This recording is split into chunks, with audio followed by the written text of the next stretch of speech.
Okay, people are slowly coming back. We still have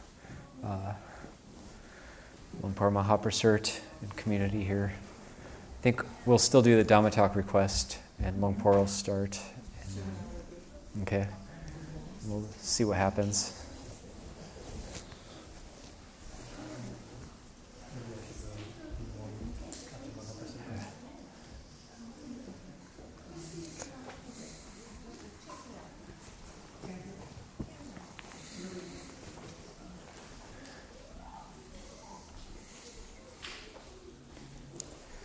And just a reminder that anybody who's here just for the day, please sit outside of the hall.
Okay, welcome back, everybody. We'll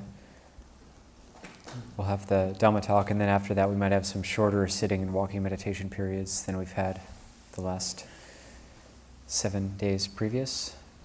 Probably half an hour each instead of 45 minutes each, depending on how long the Dhamma Talk is.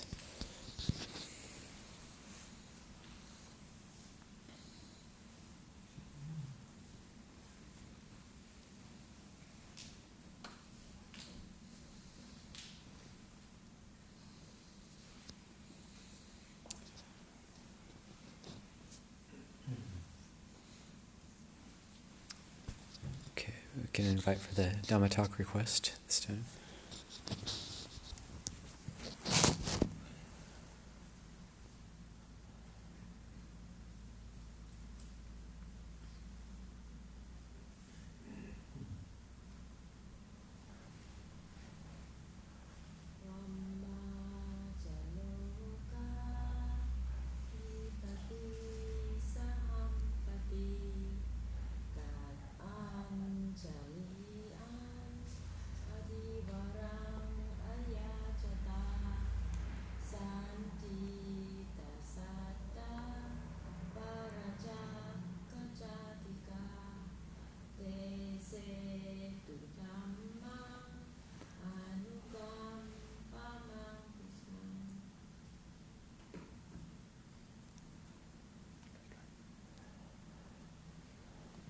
เขาอารัตนาเท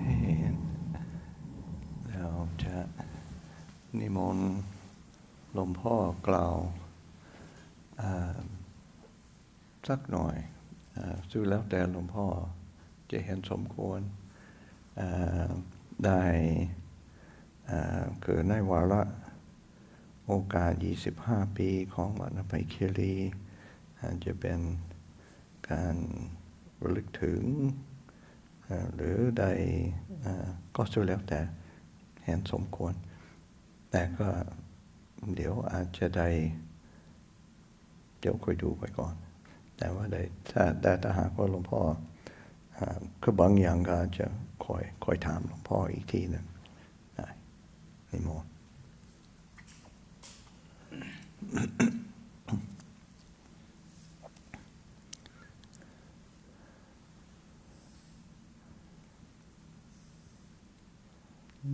โมตัสสะภะคะวะโตอะระหะโตสัมมาสัมพุทธัสสะนะโมตัสสะภะคะวะโตอะระหะโตสัมมาสัมพุทธัสสะนะโมตัสสะภะคะวะโตอะระหะโตสัมมาสัมพุทธัสสะวยธัมมาสังขาราอัปปมาเทนะสัมปาเทธาติ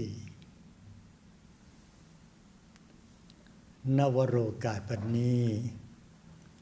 อาตมาภาพจักได้แสดงพระสัทธรรมเทศนาเพื่อเป็นการพรรณนาสัตตุธรรมคำสอนขององค์สมเด็จพระชินวรสัมมาสัมพุทธเจ้าเพื่อเป็นการเจริญสติปัญญาเจริญเพิ่มพูนบุญญบารมีสำหรับญาติโยมสาธุชนทั้งหลายตามสมควรแก่เวลาสืบต่อไปก็ขออนุญาตคือก่อนหลวงพ่อจะได้เทศเป็นภาษาไทยและให้ผมแปลเป็นภาษาอังกฤษทีหลังไหมหรือหลวงพ่อเทศแล้วหลวงพ่อเทศเป็นภาษาทั้งสองภาษาภาษาลาวได้ภาษาไทยได้แต่ภาษาอังกฤษไม่ได้ครับผม Could I have a pen and paper ขออาจารย์แปลสรุปที่หลังก็ได้ครับผมเดี๋ยวได้ขอประกาศกับกระดาษหน่อยสมองมันรวมครับนะ so we're just so หลวงพ่อมหาประเสริฐ will I mean he gave a formal beginning to the talk saying he will give a bit of a teaching, and then I asked him if he wanted to speak in both languages, Thai, and then to translate it for you all in English. And he said, no, I could speak in Thai or Lao, but I have to translate it into English. So I asked for a pen and paper. So my brain doesn't hold so much anymore, so I've got to write some things down. ก็กราบขอโอกาสท่านพระอาจารย์ประสันโนอาจารย์ญาติโกคณะสงฆ์พระเถรานุเถระทุกรูปก็ขอเจริญพรญาติโยมสาธุชนทุกคนที่ได้มาร่วมกันทำบุญมีคณะที่มาพร้อมกันเพื่อมีการทำบุญมากราบพระผู้ปฏิบัติดีปฏิบัติชอบชาวคณะสงฆ์วัดอภัยคีรีหนึ่งและก็คณะที่ท่านได้มาปฏิบัติธรรมโดยเฉพาะการปฏิบัติธรรมในโอกาสนี้เป็นโอกาสอันสำคัญพิเศษสำหรับวัดอภัยคีรีนั่นคือวาระครบรอบ25 ปีครับของวัดอภัยคีรีซึ่งได้ประดิษฐานมาแต่ไม่ทราบว่าจะเป็นปีเท่าไหร่แต่ก็ถ้าตามนับของวัดอภัยคีรีอาตมาอยากจะพูดหลายๆอย่างด้วยกันแต่เล็กๆน้อยๆก็เหมือนกับอาจารย์ประสันโนว่าก็คือเมื่ออายุมากขึ้นมาแล้วโดยมากมันจะเป็นลักษณะของการปล่อยวางคือจะความสุขมันจะเข้ามาแต่ว่ามันเรื่องความจำที่เป็นระบบมันก็จะถูกตัดออกไปเรื่อยๆแต่ขณะเดียวกันความสุขความสงบและโดยเฉพาะเราเป็นพระเราได้ฝึกในการปล่อยวางเราสุขอยู่ข้างในโดยมากเราจะดึงความสุขจากข้างในมาออกมาข้างนอกสมัยเราเป็นเด็กเราจะดึงความสุขมาจากข้างนอกอย่างเช่นเด็กได้เล่นเกมเมื่อวานนี้อาตมาไปเจอเด็กอายุ3 ขวบไปแย่งไดโนเสาร์ของเด็ก3 ขวบเล่นเขาร้องไห้ไดโนเสาร์ตัวเล็กๆนั่นคือเด็กเขาจะเอาความสุขมาจากข้างนอกก็เล่นกับไดโนเสาร์แต่พวกเราพออายุมากเราก็จะได้เอาประสบการณ์ของชีวิตทุกอย่างเนี่ยออกมาจากข้างในมาใช้ในลักษณะความสงบสุขโดยเฉพาะเป็นพระเรายิ่งฝึกการใช้ความสุขจากข้างในมาตั้งแต่เราบวชเราจะฝึกมาเรื่อยๆแต่สมัยก่อนเราก็ยังต้องการความสุขจากข้างนอกแ แต่ระยะพออายุมากขึ้นมาเท่าไหร่เนี่ยก็จะทำให้พวกเราเนี่ยได้มีความสุขจากข้างในซึ่งที่พระพุทธเจ้าตรัสว่าผู้ที่ฝึกตัวเองดีแล้วเนี่ยนั่งอยู่คนเดียวก็เหมือนกับอยู่กับท่ามกลางคน100 คนคือไม่มีความเปล่าเปลี่ยวไม่มีความว้าเหวนั่งอยู่ท่ามกลางคน100 คนก็เหมือนกับนั่งอยู่คนเดียวพระพุทธเจ้าตรัสเช่นนั้นฉะนั้นก็แสดงว่าพวกเราอยู่ที่ตรงที่เราจะฝึกเราอย่างไรแต่ก็ขอพูดถึงเรื่องของการวัดอภัยกิรี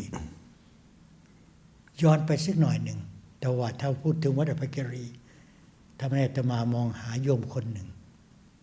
ที่นั่งอยู่ที่นี่คิดที่เดบี้นั่งอยู่มุมนั้น พอได้รู้จักจริงๆอาตมาเองกับวัดหนองป่าพงอยู่ไม่ไกลกันนักบ้านเกิดของอาตมาห่างจากวัดหนองป่าพงประมาณ150 กิโลเมตรจากหมู่บ้านของอาตมาไปที่วัดหนองป่าพงแล้วก็เคยขึ้นไปกราบหลวงพ่อชาหลายรอบด้วยกันแล้วก็นอกจากนั้นได้ไปพบเจ้าวาดรูปหนึ่งชื่อประภากโรนั่นเป็นน่าจะพบกัน2 ครั้งที่ท่านยังอยู่ที่นั่นแต่ต่อมาพออาจารย์ประภากโรได้ออกมาแล้วก็ได้ไปแต่ว่าไม่ทราบว่าจะได้พบพระอาจารย์ประสันโนหรือเปล่าแต่ขณะเดียวกันอาตมาเองกลับกลายไปรู้จักอาจารย์ของอาจารย์ประสันโนคนแรกที่ท่านพูดเมื่อเช้าที่บอกว่าพวกปลาขาวอะไรลักษณะนั้นใช่ไหมครับอาจารย์ครับที่เมื่อเช้าอาตมากลับกลายไปสนิทกับทางโน้นที่อาจารย์ประเดิมซึ่งเป็นพระนักปฏิบัติซึ่งอาตมายังเสียดายกับท่านปัจจุบันนี้ว่าท่านอายุสั้นไปเราอยู่ที่นี่เราเริ่มเอานำหนังสือของท่านเรื่องเกี่ยวกับการปฏิบัติมาพิมพ์ในองค์กรของพวกเราอาตมาได้รู้จักที่วัดแรกที่เจ้าวาดวัดแรกที่ท่านอาจารย์ประสันโนไปที่พูดถึงเมื่อเช้านั้นเป็นลักษณะที่มีความผูกพันกันมาตลอดแล้วทีนี้จนถึงปี90-91น่าจะเป็นอย่างนั้นมีโยมผู้หญิงคนหนึ่งรับพระฝรั่งไปที่วัดพุทธานุสรณ์ซึ่งเป็นกระต๊อบสมัยนั้นที่ลงแต่มีพุทธรูปแล้วโยมผู้หญิงคนนั้นชื่อเดบี้ได้พาอาจารย์อมโรไปที่วัดพุทธานุสรณ์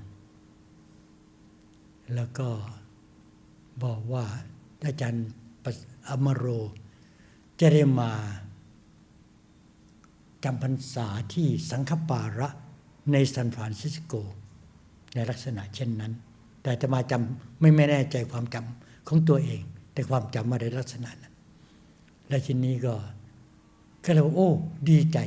ก็บอกกันตรงๆตามนิสัยของอาตมาว่าโอ้ดีใจมากที่พระฝรั่งจะได้มาอยู่ที่แถวนี้แล้วก็โดยเฉพาะสายหลวงพ่อชาด้วยซึ่งเป็นพระหลวงพ่อชาเป็นพระที่อาตมามีความเคารพนับถือเคยได้พาคณะพาอาจารย์ท่านหนึ่งซึ่งสอนที่โรงเรียนสุขลาภเป็นอาจารย์สุภาพสตรีแต่ไม่อยากจะเอ่ยชื่อท่านไปเพราะว่าอาจารย์ท่านนั้นมีที่ชลบุรีเป็นที่ดินแปลงใหญ่ได้อยากจะถวาย10 ไร่ถวายสร้างวัดเราไปกัน2 รอบไปกราบหลวงพ่อชาท่านก็บอกว่าส่งคนไปดูพอไปรอบที่2ท่านบอกว่าส่งคนไปดูแล้วแต่ท่านไม่พูดต่อเพราะว่าก็แสดงว่าซึ่งพอพวกเราไปดูวัดที่ใดของหลวงพ่อชาก็ตามไม่ใช่ที่10 ไร่ไม่ใช่ที่สวนปลูกมันสำปะหลังไม่ใช่สวนอ้อยไม่ใช่ลักษณะนั้นแต่ต้องเป็นป่าฉะนั้นก็เลยก็หลังจากนั้นก็ไม่มีโอกาสได้ไปที่กราบท่านอีกแต่ว่ามีตอนที่ท่านอาพาธแล้วก็เคยไปกราบท่านไปกราบหลวงพ่อชาตอนอาพาธที่ดูไม่ท่านรู้นี่แล้วฉะนั้นความสัมพันธ์กับอาตมากับทางหลวงพ่อทางวัดหนองป่าพงอาตมาก็ได้ไปในลักษณะเช่นนั้น แต่แล้วก็เคยได้ไปปฏิบัติแต่ว่าไม่ได้ไปที่หนองป่าพงแต่ไปที่ถ้ำแสงเพชรของอาจารย์ทูล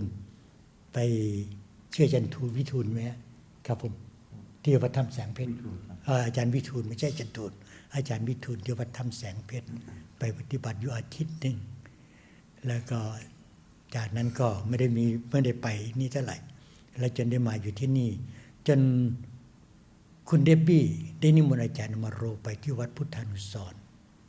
ก็เลยกราบเรียนท่านตรงๆว่าอาจารย์ผมรู้สึกดีใจมากที่อาจารย์จะได้มาตั้งสำนักที่นี่เพราะผมเห็นดีรู้แล้วว่า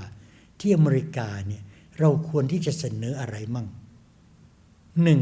ผมในฐานะผมเป็นคนไทยผมยังไงผมก็ต้องเป็นไทยพุทธศาสนาพุทธก็ต้องแบบไทยคือทานศีลภาวนาและขณะเดียวกันเนี่ยเมื่อตั้งวัดไทยเราต้องยกประเทศไทยมาตั้งไว้ที่วัดก็คือชาติศาสนาพระมหากษัตริย์ชาติศาสนาพระมหากษัตริย์ฉะนั้นชาติคืออะไรก็คือการที่เอาความเป็นไทยของพวกเราทุกอย่างที่เป็นไทยโดยเฉพาะการปลูกฝังแก่เยาวชนให้ได้ทราบว่าประเทศไทยเป็นอย่างไรอะไรแต่อะไรมีอะไรมั่งแล้วก็วัฒนธรรมต่างๆที่ว่าเป็นชาติและศาสนาคือศาสนาพุทธเพราะพวกเราเชื่อว่าเกิน 90% ขึ้นไปคนไทย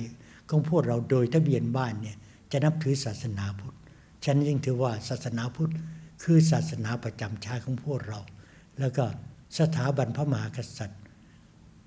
เพิ่งทราบว่าพ่อขุนรามคำแหงมหาราชเป็นพระองค์แรกที่ได้ไปกราบนิมนต์พระสงฆ์จากนครศรีธรรมราช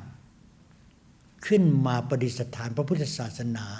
ที่กรุงสุโขทัยในสมัยนั้นถ้าไม่มีสถาบันกษัตริย์เป็นผู้เริ่มต้นซึ่งในสมัยนั้นเราจะมองดูว่าพวกเราจะเห็นว่าพวกเราอาจจะเป็นฮินดูเป็นพราหมณ์ก็ได้เพราะประเทศไทยของพวกเราไปตั้งอยู่ถิ่นฐานของประเทศที่ถิ่นที่มีรับได้อิทธิพลจากฮินดูเพราะว่าถิ่นที่พวกเราอยู่ในปัจจุบันเนี่ยอิทธิพลของฮินดูเต็มไปหมดดูพระปรางสามยอดลพบุรีที่ไหนกูเกี่ยวต่างๆเป็นของพราหมณ์หมดก็แสดงว่าศาสนาพราหมณ์ศาสนาฮินดูมีบทบาทมากทั้งที่พวกเราก็เชื่อกันว่าศาสนาพุทธของพวกเราเข้าสู่สุวรรณภูมิคือนครปฐมเนี่ยตั้งแต่พ.ศ. 200 กว่าแต่ขณะเดิมก็ค่อยๆกลายสภาพไปเรื่อยแต่ที่เราเห็นเด่นชัดจริงๆที่ปูชนียวัตถุปูชนียสถานที่ยังอยู่ก็คือของศาสนาฮินดูศาสนาพราหมณ์หมดแต่พ่อขุนรามคำแหงมหาราชซึ่งเป็นพระมหากษัตริย์ประจำกรุงสุโขทัยได้กลับกลายว่าต้องเป็นนิมนต์พระจากนครศรีธรรมราชมาประดิษฐานพระพุทธศาสนาที่กรุงสุโขทัยแล้วใช้ธรรมะของพระพุทธเจ้าเป็นหลักในการดำรงชีพของดำเนินของประเทศชาติของประชาชนชาวไทยตั้งแต่นั้นเป็นต้นมาฉะนั้นจึงถือว่า3สถาบันนี้ต้องคู่กันตลอดนั่นคือลักษณะของความคิดของอาตมาก็กราบเรียนพระอาจารย์อมโรในลักษณะนี้ว่าเพราะว่าวัดพุทธานุสรณ์จะต้องยืนอยู่หลัก3อย่างนี้แต่เพียงแต่เราจะทำได้มากน้อยเท่าไหร่แล้วก็ขณะเดียวกันนี้เมื่อเราจะไปมุ่งไทยก็แสดงว่าเราอยู่ที่ไหนตอนนี้ต้องถามตัวเองก็คือต้องตอบว่าเราอยู่ที่อเมริกานี่เป็นประเทศของใครคือคนอีกที่ไม่ใช่คนไทยเป็นคนอพยพเข้ามาเป็นคนส่วนน้อยมากที่มาอยู่ที่นี่ฉะนั้นเมื่อเรามาดูสังคมอเมริกันแล้วคนอเมริกาเป็นคนที่เปิดใจกว้างยอมรับและโดยเฉพาะพระพุทธศาสนากับสังคมอเมริกันเนี่ยน่าจะไปกันได้ดีเอามากๆก็เพราะคนอเมริกันเป็นคนรักเรียนรักรู้รักทดลอง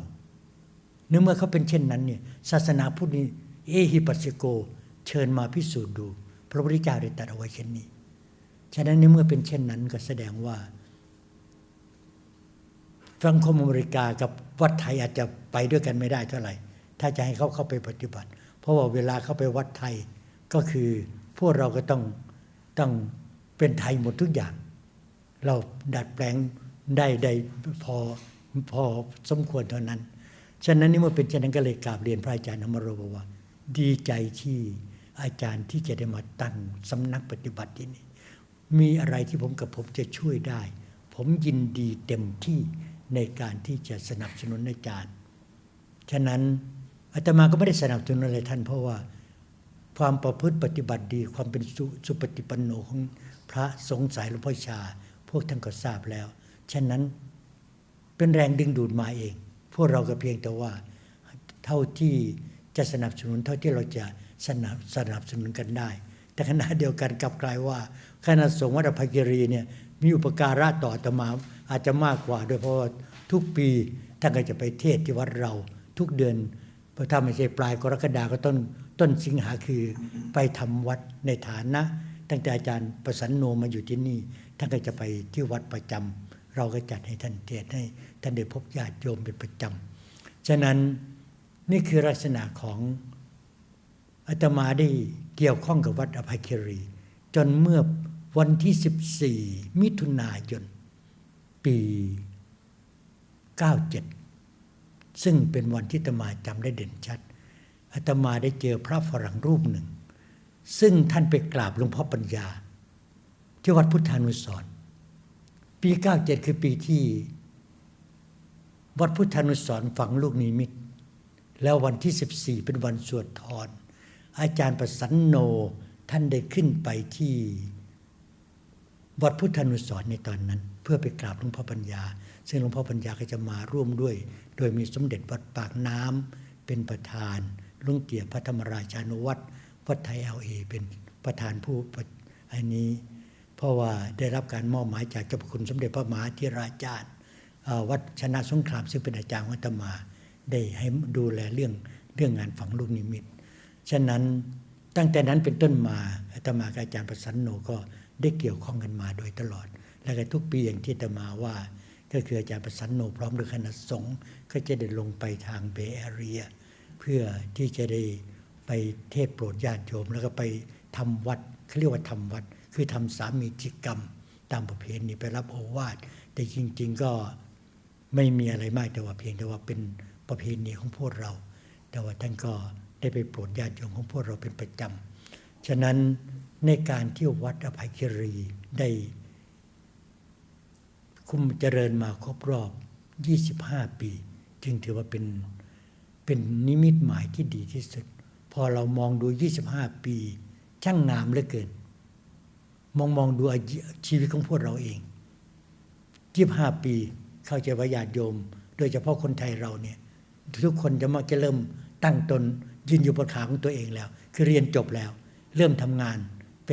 เริ่มมองดูลู่ทางของตัวเองเป็นช่วงหนึ่งของชีวิตที่จะก้าวไปแล้วว่าตัวเองจะก้าวไปอย่างไรคือช่วง25ปีจะเป็นพระเป็นโยมอะไรแต่อะไรก็ตามอย่างอาตมาเองก็25ปีก็อยู่ในช่วง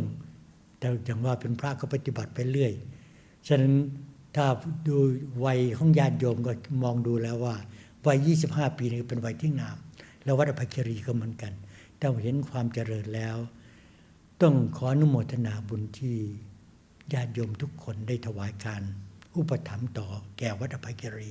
แล้วก็ต้องขอขอบคุณพระสงฆ์ทุกรูปทั้งที่อาจจะเอ่ยชื่อท่านได้เอ่ยชื่อไม่ได้อาจารย์อมโรรูปแรกแหละรูปที่สองคืออาจารย์ประสันโนแหละที่ท่านได้บากบั่นสู้กันมาโดยตลอดซึ่งหลายๆท่านก็คงจะได้เคยมาเห็นตั้งแต่สมัยตอนแรกสำหรับอาตมานั้นกับที่ตรงนี้อีกก็ขอเพิ่มเติมหน่อยหนึ่ง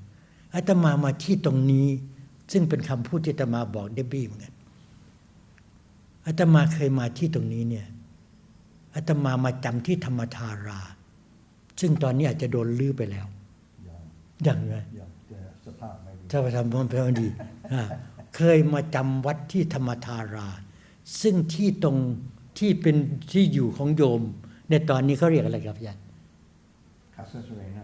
ชื่ออะไรก็แล้วแต่อาตมาเรียกธรรมธาราคือมันฝั่งตรงข้ามมันจะมีที่มีไฟเพลท และก็มีกระต๊อบหลังหนึ่งมีห้องน้ำแบบโบราณห้องน้ำแบบโบราณอาตมาจะเวลามาเนี่ยที่ทำไมอาตมาต้องมาที่นี่มีหมอคนหนึ่งเป็นหมออเมริกันท่านทำงานอยู่ที่แถวโอ๊คแลนด์ท่านไปที่วัดพุทธานุสรณ์ก็ไปปฏิบัติธรรมที่วัดก็คุยกับอาตมาก็คุยได้มั่งไม่ได้มั่งเพราะท่านก็บอกเนี่ยฉันมีที่อยู่ที่ทางเรดบูดวาเลย์ทางเนี้ยเมื่อหมายถึงว่าที่ตรงที่ว่าเนี่ยเดี๋ยวจะถ้าคุณว่างจะพาไปแต่พอนี้ท่านจะไปรับอาตมาเป็นระยะพอมาแล้วเราก็จะมานั่งปฏิบัติธรรมกันตรงนี้แล้วเวลาจำวัดอาตมาก็จะไปจำวัดที่ธรรมธาราอาตมาตั้งชื่อให้เพราะว่าคล้ายๆว่าอาตมาให้ท่านแปลนามสกุลแปลชื่อของท่านว่าความหมายว่าอย่างไรคาริเกี่ยวกับธรรมชาติเกี่ยวกับสายกระแสลักษณะนั้นอาตมาก็เลยบอกว่าธรรมธาราตรงนี้เป็นชื่อว่าธรรมธาราแล้วท่านก็ปรารภว่าพอมานี่ท่านจะพาเดินมาที่แถวนี้บ่อเนี่ยเป็นของวัดจีนท่านนี้สามารถที่จะซื้อต่อได้ท่านนี้ถ้าคุณมาตั้งพวกเรามาคิดกันพวกซึ่งอาตมาอย่างนี้เองก็รับภาระอยู่ทางวัดพุทธานุสรณ์ก็ได้แต่คิดก็นี่ปรากฏว่าพวกเราเดินอาตมาเข้าใจว่าอาตมาเดินหลายรอบบริเวณนี้ตามสันเขาที่จากบ้านนั้นมาเดินรอบโค้งกลับไปในลักษณะนี้แล้วก็พวกเราก็ฝันกันไปเรื่อยกับหมอปีเตอร์บางที่ก็มากับแมรี่ซึ่งเป็นภรรยาของหมอปีเตอร์มาที่นาที่ตรงนี้ฉะนั้นอาตมากลับกลายว่ามาที่นี่ก่อนฉันพออาจารย์อมโรไปเดบบี้ไปเนี่ยโอ้ที่ตรงนั้นเคยไปแล้วถ้าที่ตรงนั้นเขาถึงแปลกใจกันว่าทำไมมันมาบรรจบกันในลักษณะนั้นมาเจอกันฉะนั้นก็เลยตั้งแต่นั้นมาพอท่านมาตรงนี้พวกเราก็รู้สึกว่าดีใจที่ได้มาที่เหมาะแต่ว่าถ้าอาตมาเองอาตมาก็เป็นพระบ้านแต่คงจะไม่มาอยู่มานี่แต่ว่าขณะเดียวกันตอนดีใจตรงที่ว่าหมอปีเตอร์ก็ตามแมรี่ก็ตามพระอาจารย์ประสันโนอาจารย์มโรดูแลอย่างดีที่สุดทั้งสองท่านอายุก็ไม่มากหมอปีเตอร์ไปก่อนเสียชีวิตก่อนแล้วก็ต่อมาแมรี่อาตมาก็ได้ขึ้นมาเยี่ยมแต่ตอนที่ท่านอยู่ที่โรงพยาบาลแต่ละท่านแล้วก็หมอปีเตอร์เองท่านก็เนี่ยดรแมรี่ก็เป็นจิตวิทยาใช่ไหมนักเป็น PhD ทางจิตวิทยาทางจิตวิทยาก็จะนี่เราก็ปฏิบัติธรรมฉะนั้นก็นี่คือส่วนที่อาตมาได้ดีใจที่ได้มีส่วนเกี่ยวพันด้วยในลักษณะของการที่ได้เห็นความเจริญก้าวหน้ามาเรื่อยและ25 ปีอาตมาว่าถ้าเป็นคนเราก็คงจะมองสรุปเลยว่าฐานดีทุกอย่างตั้งแต่เจตนารมณ์ที่ดีแล้วก็ขณะเดียวกันมีความตั้งใจที่ดีความประพฤติทุกสิ่งที่อย่างดีหมดมีแต่จะก้าวไปแล้วรอคอยรอโอกาสต่อไปฉะนั้นหน้าที่ของพวกเราก็คือถ้าเรามีอะไรที่จะช่วยได้สำนักนี้ก็เป็นหน้าที่ของพวกเราทุกคนในการที่พวกเราจะช่วยกันเพราะว่าเราถือว่าเป็นหลักใจของพวกเราในการที่จะเป็นศูนย์กลางในการเผยแผ่พระพุทธศาสนาได้ทุกชาติเพราะว่าภาษาก็ใช้ภาษากลางคือภาษาอังกฤษแต่ว่าอย่างวัดพุทธานุสรณ์ก็จะใช้ภาษาไทยเป็นหลักภาษาอังกฤษก็อาจไม่ถึง 1% 2% อย่างนี้เป็นต้นฉะนั้นเมื่อเป็นเช่นนั้นเนี่ยก็ต้องอาศัยทางวัดอภัยกิรีในการที่จะเสนอข้อคิดในทางพระพุทธศาสนาของพวกเราต่อไปฉะนั้นก็ต้องขออนุโมทนาบุญญาโยมทุกคนที่ได้มาร่วมกันปฏิบัติธรรมในโอกาสนี้แล้วขอแสดงความดีใจกับความเจริญมั่นคงในพระพุทธศาสนาของญาติโยมทุกคนและขออนุโมทนาที่ญาติโยมทุกคนได้ร่วมกันในการสนับสนุนกิจกรรมของวัดอภัยกิรีและขอแสดงความดีใจกับวัดอภัยกิรีที่ได้เจริญรุ่งเรืองปฏิภาณอย่างมั่นคงแล้วขอวัดอภัยกิรีได้สถิตมั่นสถาพรได้เป็นที่พึ่งทางด้านจิตใจได้เป็นศูนย์เผยแผ่พระพุทธศาสนาแล้วก็ขอพระสงฆ์ทุกรูปอันมีพระอาจารย์ประสันโนอาจารย์ยานิโกเป็นต้นเป็นประธาน ได้เจริญในธรรมขององค์สมเด็จพระสัมมาสัมพุทธเจ้าแล้วขอญาติโยมสาธุชนผู้ประทำวัดทุกคนได้ประสบแต่ความสุขความเจริญความสำเร็จในสิ่งที่ตั้งใจเอาไว้จงทุกประการเถิด สาธุ อันธรรมยังตัมมะกทายาสาภิกรังกดามิเส สาธุสาธุสาธุอนุโมทนา You can sadhu again after the translation. อาจารย์ประเดิมกัมมะโล กัมมะโลเหรอ ใช่ โอ้โถ เขาว่ากัมมะโล กัมมะโลเรา เดี๋ยวอย่าเพิ่ง เราจำไม่ได้ ผมเคยไปจำว่าอาจารย์ Okay, thank you, Luang Por. So I will try to give a summary of what Luang Por has spoken about. Of course, first off, he wanted to give give his greetings and well wishes to everyone who has joined this occasion, both those who are here in the hall or outside around the hall, as well as joining us in the online as well, so that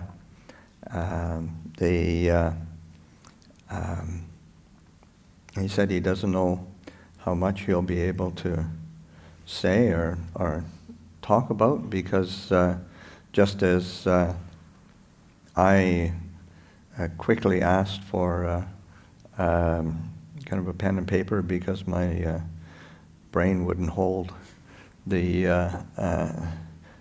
things very long, he said, yeah, or as you get older, your brain just doesn't hold much anymore. And but he says that's both a good thing and a bad thing. And because in the say when we're younger, we tend to seek happiness from outside of ourselves and looking for happiness from things around us. And but when we're older, we're just not holding on to much anymore. So then we're gaining happiness from things around us all the time. We're not looking for anything outside. He said he told a little story just recently within the last couple days. There was a small child, probably about 3 years old or something, at his that he met, I assume at Wat Bhutannosan, but it was a little child was playing with a little toy dinosaur, and just a small one, and he had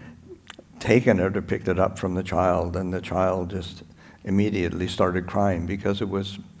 taken away from its source of pleasure from outside. And he said, and so when we're younger, so much of our life is like that. We're looking for happiness outside of ourselves all the time, and our happiness depends on what's out. As we get older, then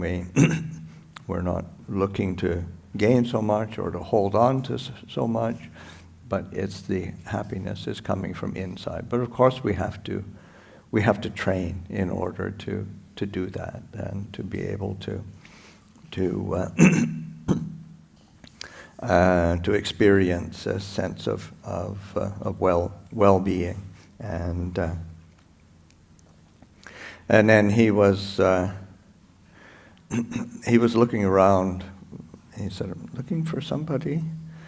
and of course he was looking for Debbie because he didn't notice where Debbie was sitting. And Debbie's here today. Actually, she was just gone back this morning. So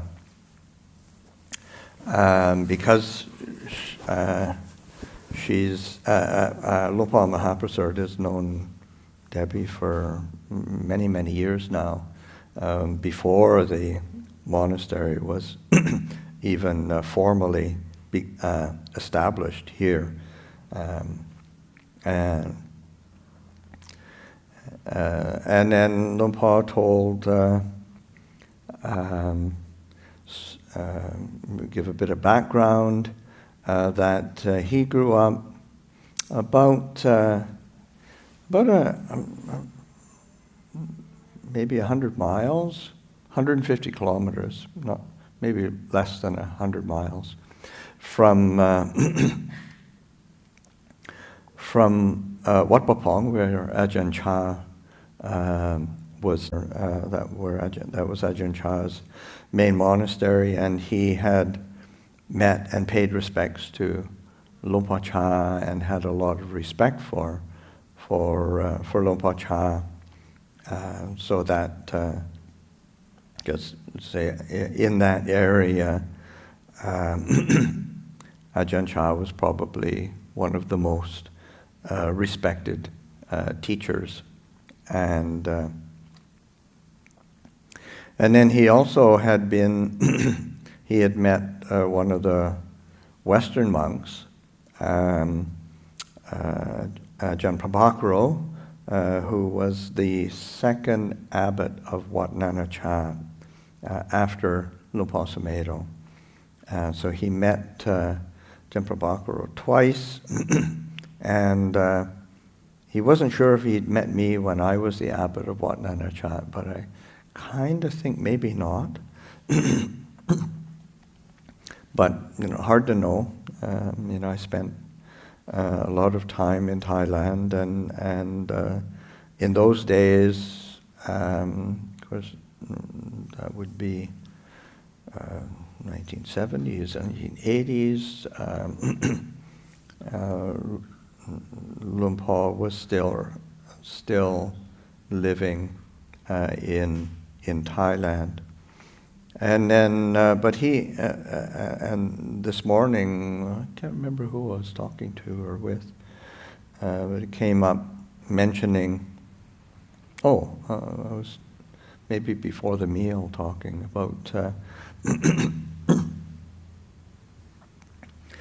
being where I took ordination, and my teacher there, Ajahn Praderm, Luang Por Mahaprasad knew him quite well and had a lot of respect for him, and was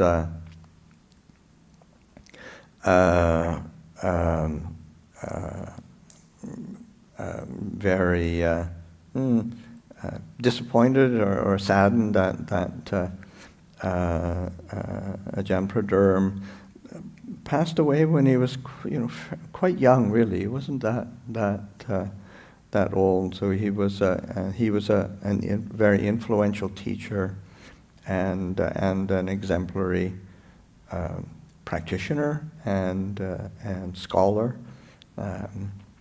and because I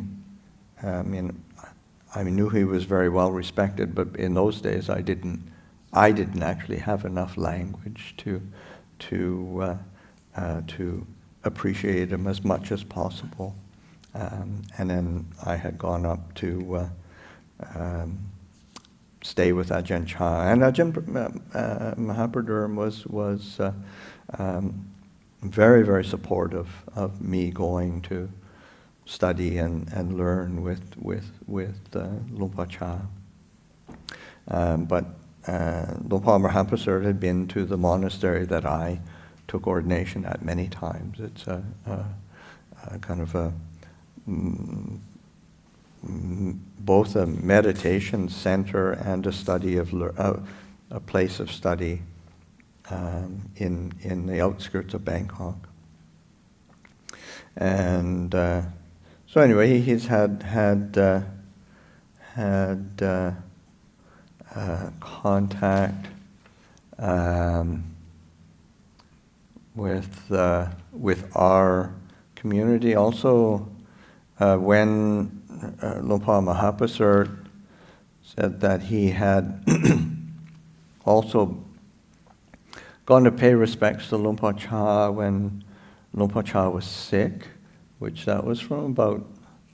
1983 through till 1992, that Ajahn Chah was sick and at Wat Pah Pong, and so that Luang Por had paid respects. And then he's also, Ajahn Mahaprasad had also gone to practice at a branch monastery of Wat Pah Pong, which is it was actually one of Ajahn Chah's favorite places.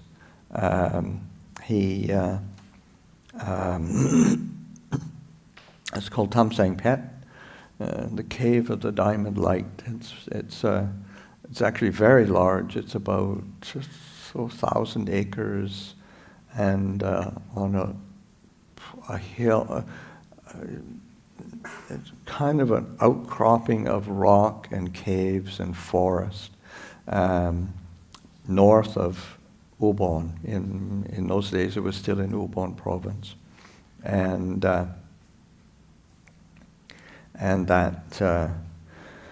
he practiced with the abbot there, Ajahn Witun, and actually Luang Por. I've invited Ajahn Thun from Tam Sang Pet to come to Abhayagiri. He's accepted. So we just have to wait for the pandemic to be over. See, so that's. But anyway, Luang Por Thun, Dio Jare Ma. Law, สถานการณ์ค่อยเบาลงหน่อย but then he started to talk about he said it was around 1990, my memory is of first meeting Debbie. I think it was before that, wasn't it, Debbie? That you took Ajahn Amaro to pay respects?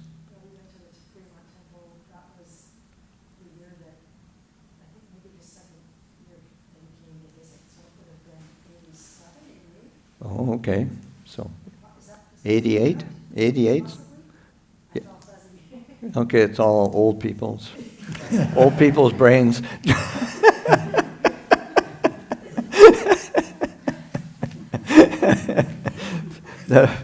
Debbie remembers 1988. Luang Por Mahaprasad remembers 1990. But that...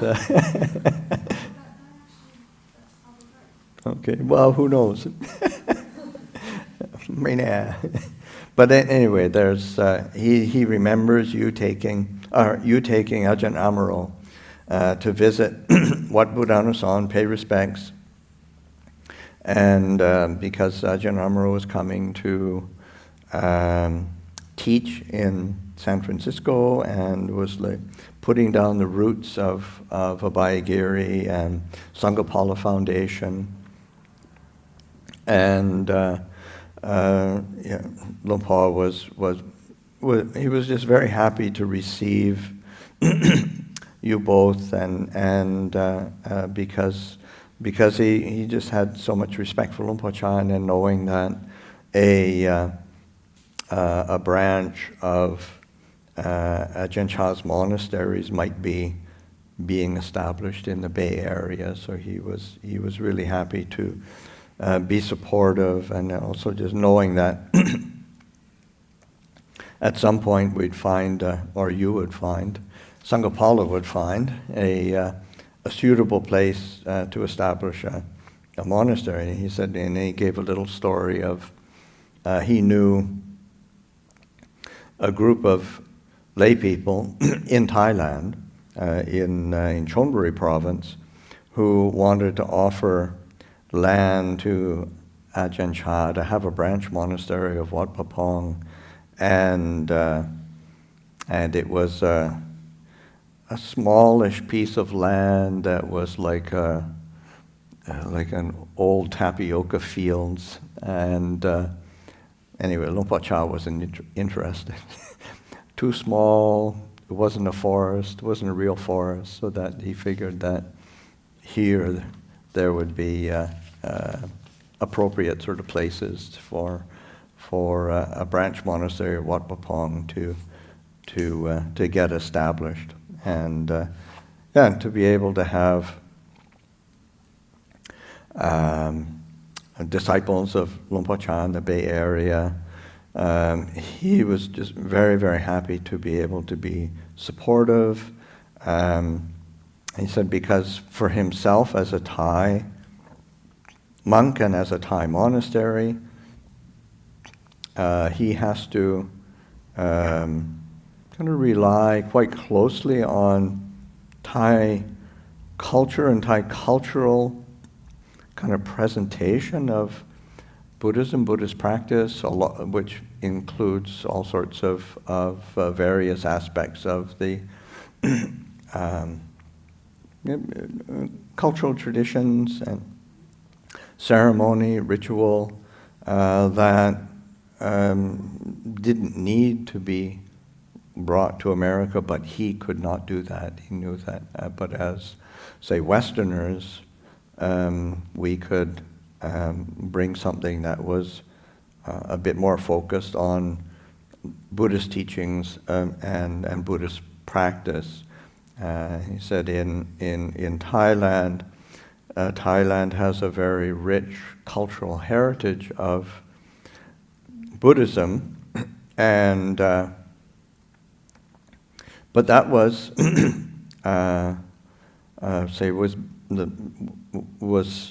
say solidly begun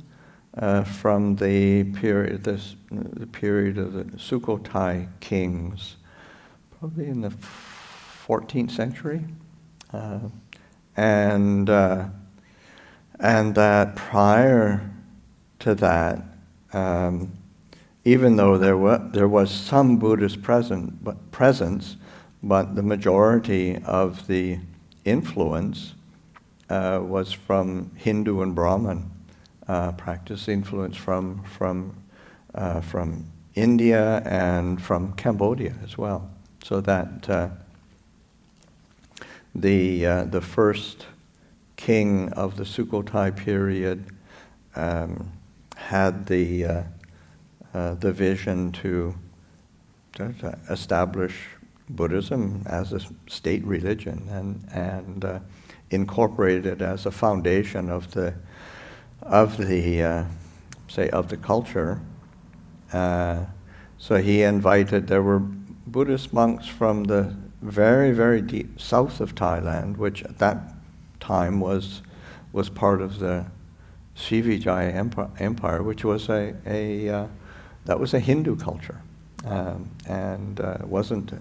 But there were some Buddhist monks there, so then they invited those monks up to begin this new kind of project of starting a new country in Thailand. So anyway,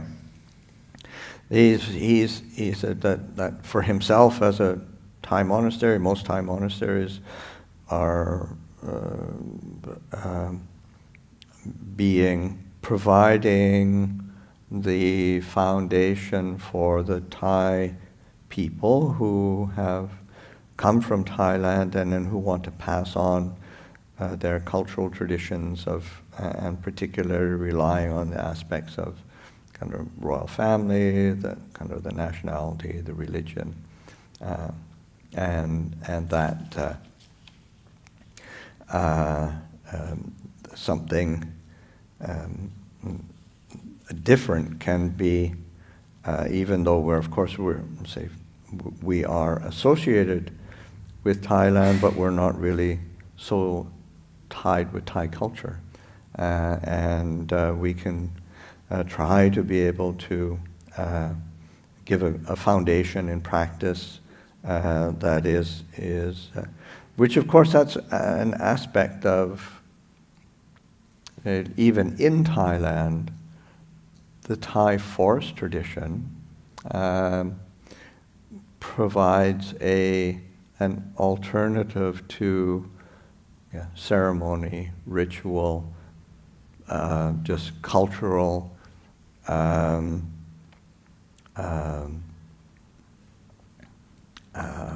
of representation. It's trying to come back to the foundations of that the Buddha himself laid down, of the practices around Noble Eightfold Path, keeping of precepts,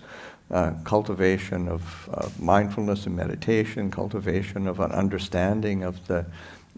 basis of the teachings from the scriptures, and how to live that, how to practice that. So that, he said in American, say one of the cultural values of America is that there's a sense of, have to test this out, have to try it out, have to investigate and see. He says, which is one of the values that the Buddha, when we chant the qualities of the Dhamma, one of the qualities that we chant every day is ehipassiko, come and see. That's the Buddha's invitation to come and see, come and test this out, come and investigate this teaching. This is how it works. So that he said this would be a great opportunity for him to support say a monastery that held those values and lived those values. So because Luang Por himself was really keen to support good practice, and so what anybody who is practicing well, and that's something that I think all of us right from the get-go. I remember Ajahn Amaro, I think before I even met Luang Por Mahaprasad, Ajahn Amaro telling me about Ajahn Mahaprasad and saying that Ajahn Mahaprasad is just really keen to encourage us and support us, and he really there's this kind of pure-hearted generosity of wanting to see something that's associated with Ajahn Chah get established in the Bay Area. So over the years, Luang Por was saying that over the years, we've had contact, and I think Ajahn Yaniko mentioned as well that we go down at least once or twice a year, go down, pay respects, and keep our contact, our connection, and also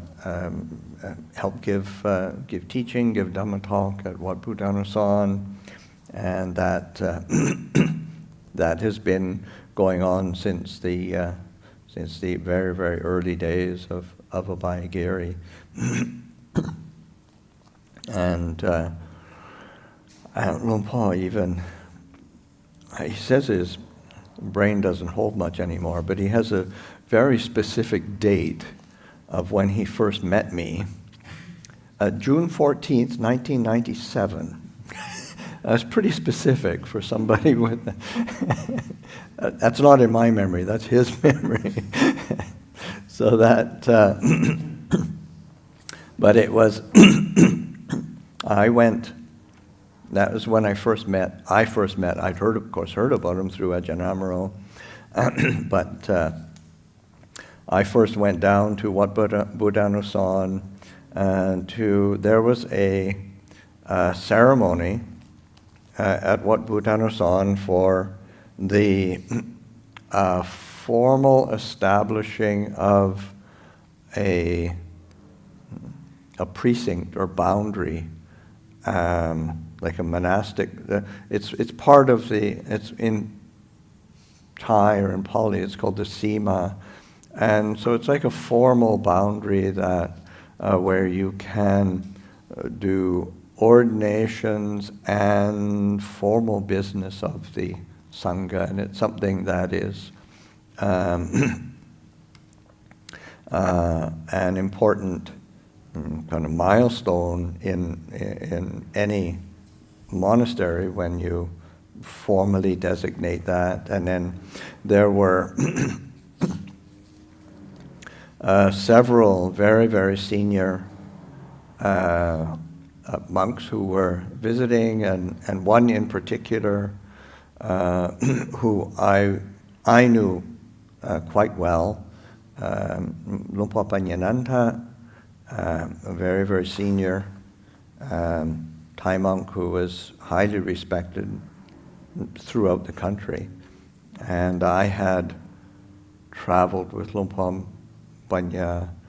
as a translator and a attendant on many occasions to England, to Australia, to New Zealand, because he has always supported Lumpur Samedo and the disciples of Ajahn Chah. And this is my own sidebar of Lumpur Panyananda, that when Ajahn Chah first became ill and bedridden, unable to teach, then Lumpur Panyananda was very concerned that because the monasteries in England were still very, very new, and it was a very uncertain venture, and so he was quite concerned that without Ajahn Chah able to give direct support and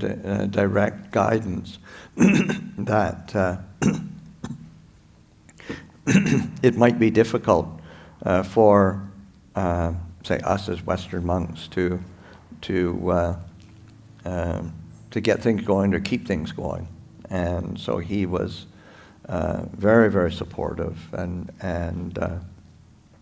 many people heard about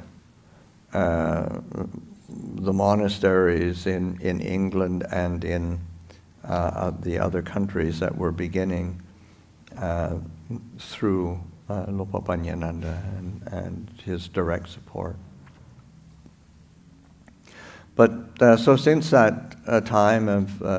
when I first met Lumpur, there's been a constant interaction, constant contact, and a steady respect for each other. Lumpur has of course come up here many times, and we've gone down there. So there's been there's this reliance on each other. And he said, 25 years of Abhayagiri,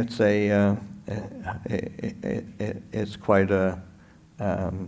say a beautiful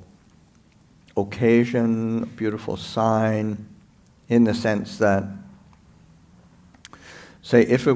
we compare it to being in the world, being a human being, we'd be, say, 25 years, we'd be just coming into sort of a full adulthood, kind of be kind of healthy, vigorous. So the monastery is sort of moving into its kind of its adult phase of finally becoming an adult. And 25 years, it's maturing, it's growing up. And he said that's really beautiful to see. So he just wanted to give his appreciation, his anumodana to everyone, all the lay community, all the monastics who are here and from the past, who have supported and been a part of Abhayagiri. He said, and then he started to recollect or remember that he first came here before Abhayagiri was even formed. He knew our neighbors, Dr. Peter Riviera, Dr. Mary Curran, and Peter would go to Wat Buddhana San. He knew they lived in Oakland, but they had this property up in Mendocino County, and they had a building on their property, then the house, and then they had another building that they used as a library meditation room that Ajahn Mahaprasad actually brought a shrine to, put a Buddha image in, and Ajahn Amaro actually mentioned it in his talk, when he gave his talk. Ajahn Amaro mentioned when they were walking on the land that City of 10,000 Buddhas offered,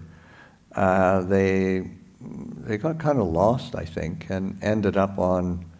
our next door neighbor's property, and then came across this building with a Buddha image in it. So then he figured, that's a really good sign. We've got neighbors who are Buddhist friendly. And I don't think he had any idea. It was Lumpur Mahaprasad who was the behind that. But then Lumpur Mahaprasad said that he named this building Dhammadara, and I remember that when we first came here. And he was wondering if it was still existing. I said, it still exists, but it's in terrible shape. We've got to knock it down and rebuild it, build something there. But anyway, he said he would go and practice, take time away from Wat Buddhana San and his duties there to come up and meditate and have some quiet time. And he said that was this little building that he could have some quiet time in, and he said it was like it was very basic. He said there was an ancient toilet. He said, Bab Borlan. It's like, is this really old, ancient? It's a pit toilet, an outhouse. So that he would come up and spend some time. And he came up quite a few times. And then Peter actually took Lumpur onto our land and told him that the land belonged to City of 10,000 Buddhas, and it would be a nice piece of land to acquire to have a monastery. So when he heard that we got this property offered to us, he was extremely happy, as he knew exactly where it was.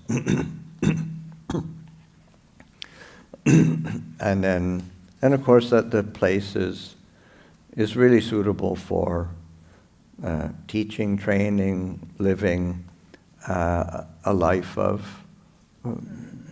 study and practice, of meditation and mindfulness.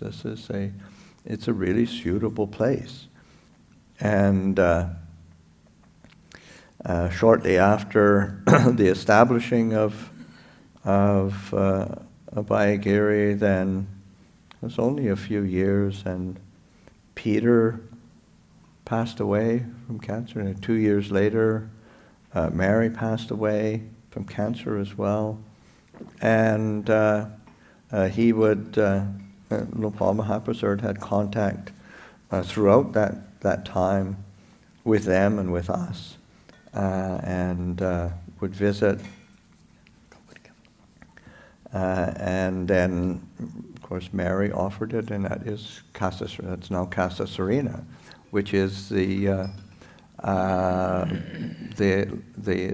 property, the house that is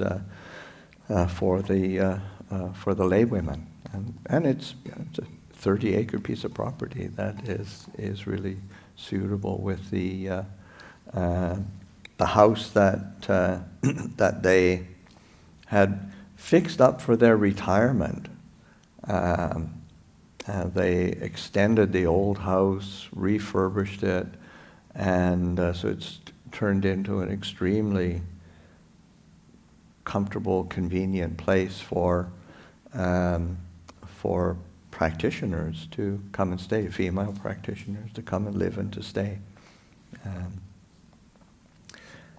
So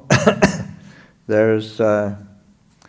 that let's say Abhayagiri has established a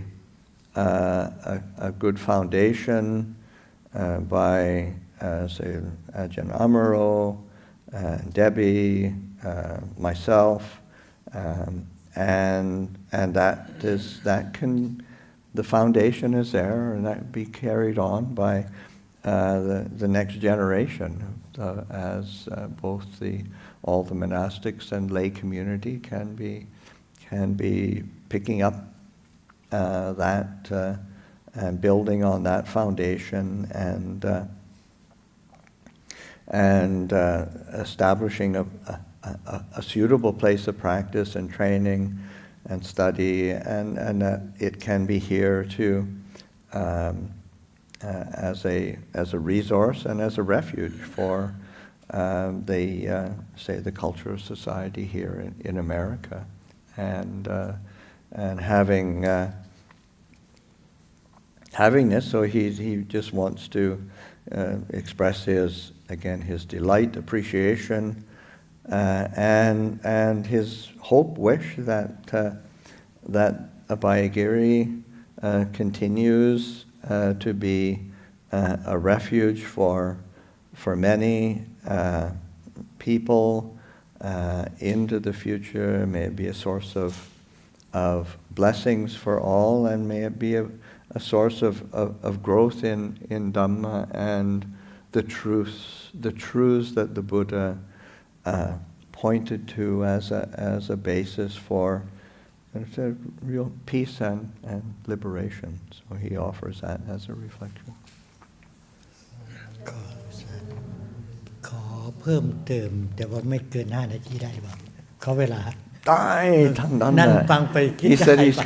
got another 5 minutes. He got a 5 minutes, and he said, "Oh, no problem.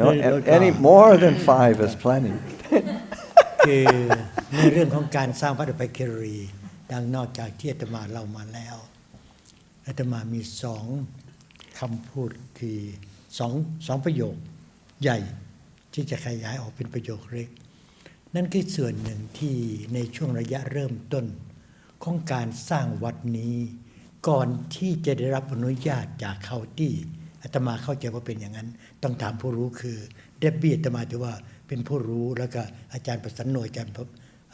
ย์นมโรถือว่าเป็นผู้รู้เพราะว่าท่านเป็นคนเดิม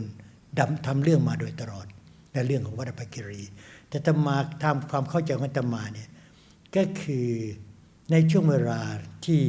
จะปรับให้เป็นวัดจริงๆใช้สถานที่ตามจังหวะตามของที่ราชการอนุญาตให้ทำมีครอบครัวหนึ่งซึ่งเกิดความเลื่อมใสพระอาจารย์ทั้งสองแล้วก็ได้มาปรารณาได้ปรึกษาอาตมาในเรื่องของการสร้างสิ่งที่เป็นสาระเป็นอะไรเป็นที่ถาวรก็เลยอาตมาก็เสนอว่าที่วัดอภัยคีรีน่าจะเหมาะถ้าทุนระดับนี้แล้วน่าจะได้เป็นประโยชน์เพราะว่าจะเป็นที่อยู่อาศัยของพระก็เลยมาสร้างไม่ทราบว่าจะหมดไปเท่าไหร่แต่ตามความรู้ของอาตมาความรู้สึกและความอาตมาอาคารทุกหลังที่ก่อนสร้างก่อนหน้านั้นมาจนถึงหลังนี้เนี่ยในปัจจุบันนี้ยังมีหลังนี้หลังเดียวที่เหลืออยู่นอกนั้นข่าวที่น่าจะให้ออกหมดลื้อหมดพวกกุฏิหลังเก่าๆให้ออกหมดแล้วกุฏิหลังนี้ยังอยู่เราจะมาถามอาจารย์ประสันโนเมื่อเช้านั่นคือคุณทุติยาตันหยงหรือว่าอะไรนะชื่อสมองที่หน้าทองนบเนื้อคือสมัยนั้น โยมยายกิมเต็งทองนบเนื้อคุณจินตนาทองนบเนื้อเนี่ยยังมีชีวิตอยู่ก็ตกลงว่ามาสร้างที่ตรงนี้แล้วอาคารหลังนั้นยังอยู่ในพอสร้างเสร็จอาจารย์อมโรน่าจะย้ายไปอยู่ตรงนั้นไปเจริญสถาญาติโยมแล้วก็ทำด้วยฟางข้างในร้อนหนาตึ๊บประมาณเกือบจนศอกถ้าเรามองหยาบๆจะเป็นลักษณะนั้นแล้วก็พอกด้วยอะไรข้างนอกแต่ว่าข้างในนี่เป็นกรองอากาศด้วยฟางแบบโบราณรู้สึกว่ามีอาคารหลังนั้นหลังเดียวที่เหลืออยู่ที่เขาที่ไม่ได้ให้รื้อนอกนั้นรื้อหมดนะพอเราขึ้นไปพับเนี่ยจะมีอาคารหลังนั้นเป็นนี่รู้สึกว่าจะถูกรื้อหมดหรือว่าอาจจะเป็นแปลนของวัดก็ไม่ทราบนี่คือเรื่องหนึ่งก็อยากจะพูดถึงเรื่องนี่คือเรื่องในแง่ของประวัติศาสตร์ของวัดแล้วผู้ที่เป็นญาติโยมของวัดพุทธานุสรณ์ที่ได้มาร่วมสนับสนุนแล้วก็ยังอยู่เป็นพยานในปัจจุบันนี้แล้วก็อีกอันหนึ่งก็คือพระพุทธภาษิตที่จะมาได้ยกมาวยธรรมาสังขาราอปมาเทนะสัมปาเทถะพระเจ้าตรัสว่าเป็นพระวาจาสุดท้ายที่สอนพวกเราไว้บอกว่าทุกสิ่งทุกอย่างมีการเปลี่ยนแปลงมีการสิ้นสุดเป็นธรรมดาฉะนั้นอย่าประมาทให้พยายามดูแลชีวิตของตัวเองด้วยความมีสติและก็นั่นแหละคือชีวิตของพวกเราจะมีสาระอยู่ตรงที่เรามีสติในการดำรงชีวิตทุกขณะจิต7 วันขออนุโมทนาเกิน5 นาทีหรือเปล่าไม่ถึงซ้ำHis little addition was something we were talking about before. He and I were chatting, and he was saying that somebody who's helped, like all the old buildings have pretty much been taken down, and certainly everything here. But up in the one of the first buildings that was built, that people helped with, and it was the Strawberry Kuti. That was basically, I think, the first kuti that was built. That was like of actual real construction. We built ones that were more temporary, which we had to shore up. But the first kuti that was a how do you say, building department quality that got proper permission was a Strawberry kuti. In the early days we had all sorts of grand ideas of how to do things ecologically, simply, and every simple construction that we came up with got more and more expensive each time. It was amazing. But anyway, that was one of our first attempts. And it's a great kuti, and as soon as it was built, Ajahn Amaro lived in it, and that was his kuti for many years. But anyway, that was built by a family that was very close to Wat Buddhanason and Lumpal Mahaprasad, and it's like the granddaughter comes here all the time, Tina. But her grandmother and her mother, Tina was here, 2 days ago? I think she was here 2 days ago. Sunday, yeah. Tina ma, one atiti pama. So Tina was here on Sunday, and she's been coming all this time and supporting. But that's a family that's been involved with Wat Buddhanason, and really, Wat Buddhanason and has always been, and the lay supporters of Wat Buddhanason have been, incredibly supportive to us over the years. And always helped out. But anyway, that was particularly, that one was Tina's grandmother and mother who helped to build that one. And then he's wanted to mention that family, but also to me it's also the of course them, but also the whole, how supportive what Buddha-no-san has been over the years. It's been very heartwarming for us. And the last thing that Ajahn Mahaprasad wanted to give us or to pass on is the little verse that he used as he began the Dhamma Talk, and it's say Vaya Dhamma Sankara Apamadena Sampadeta. It's a Pali verse, but those are the last recorded words of the Buddha, and that is say Vaya Dhamma Sankara. Everything of a compounded nature, or all things, are subject to dissolution, and to establish oneself in diligence, or apamada is like to be heedful, to be alert, to be present. So to establish oneself in this quality of heedfulness, so that as we go forward in our daily lives,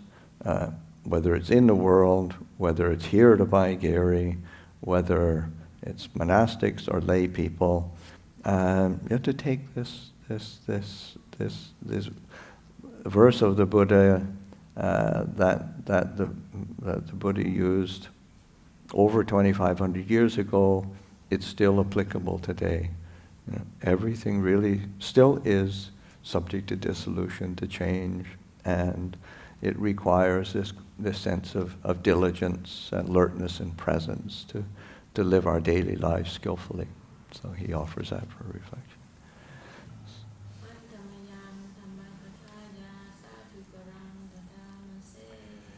Sadhu, sadhu, sadhu, hanumodami. ขอบพระคุณมากครับ Thank you very much, Longpa Mahaprasad and Longpa Pasano for translating. And we'll take a 15-minute break and come back for 30 minutes of sitting meditation. So people can do walking meditation if they like. We won't do a forest walk this afternoon, but we'll come back at 3 for sitting meditation.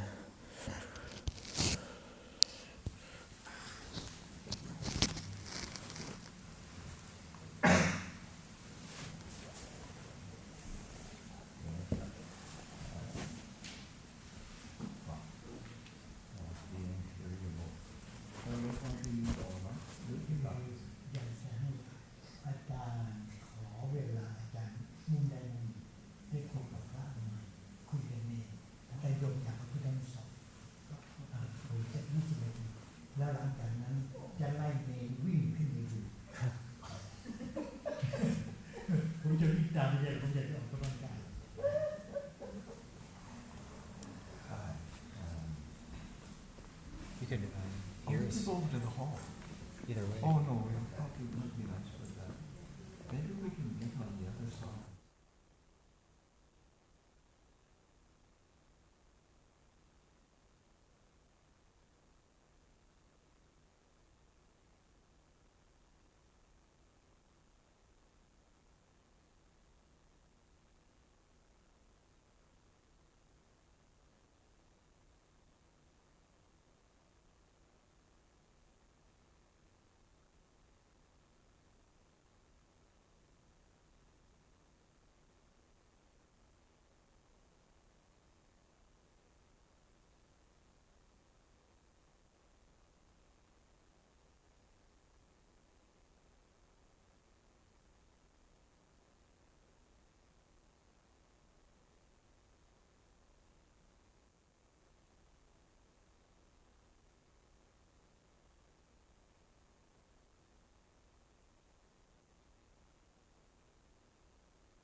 Okay, so we're coming back for 30 minutes of sitting meditation now for the next part of the retreat. And Lumpur is going up the hill with the truck to show Lumpur Mahaprasert and his community up there, but everybody on the retreat can come back together for sitting meditation for 30 minutes.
We'll break for 15 minutes and come back for the Q&A session, 3:45.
Oh, okay.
Okay, we're slowly gathering back for the final Q&A session of the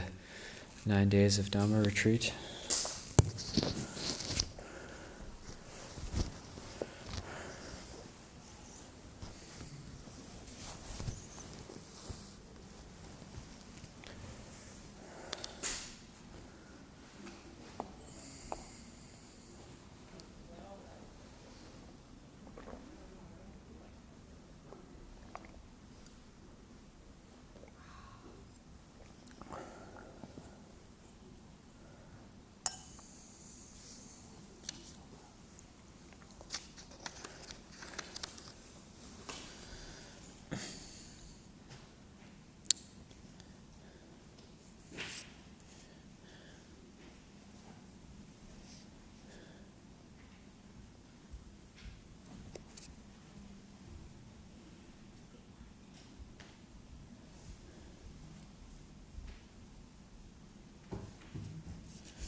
Okay, here we go.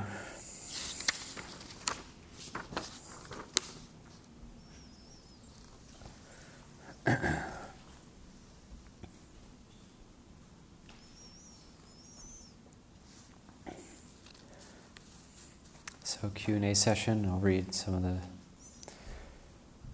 in-house paper questions.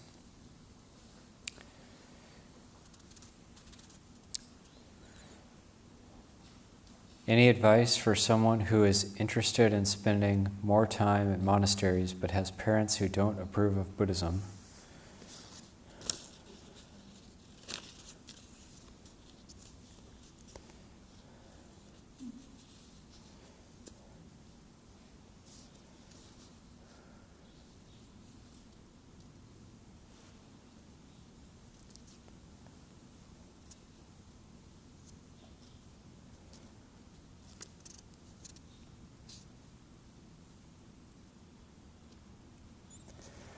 Well, just go when you can, I guess. Obviously here now.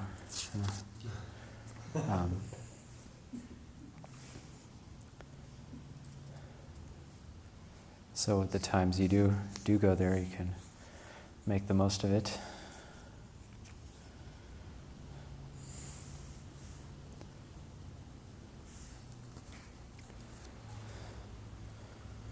I almost wasn't going to read this one, but I'll read it and answer it briefly. Please may you suggest practices and actions to purify unwholesome or unwise sexual conduct that continues to cause suffering. Don't do it.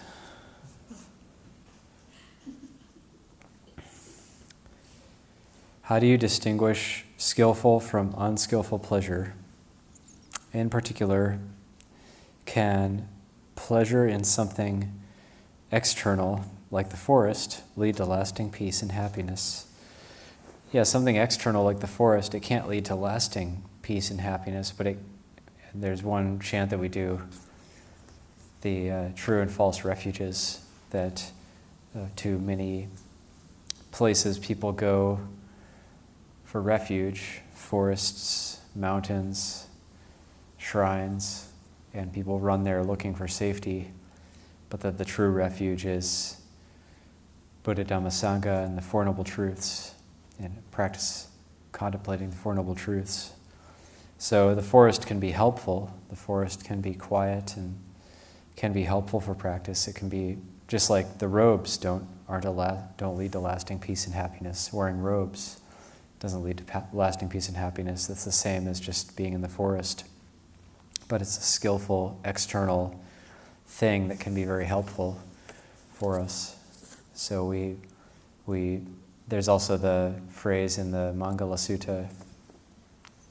living in places of suitable kinds with the fruits of past good deeds. So the forest is a suitable place for practice if we have good facilities and there's support and everything. And then that's acknowledging that we're in a situation based on our own past good deeds. So because of our good karma, then we're in a good situation for practice. But something external can't lead to lasting peace and happiness in terms of,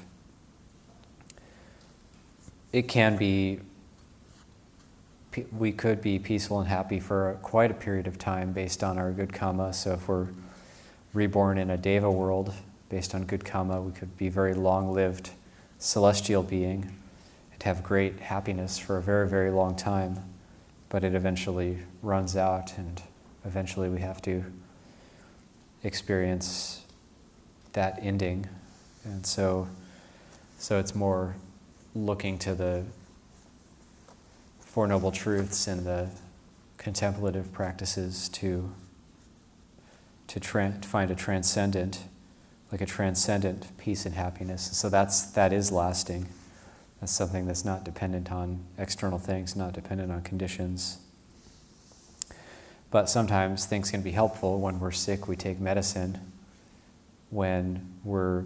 dirty, we bathe. When we're hungry, we eat. We have to do those external things. And those don't lead to permanent, lasting happiness, but they do give us enough relief to keep going, to keep walking on the path.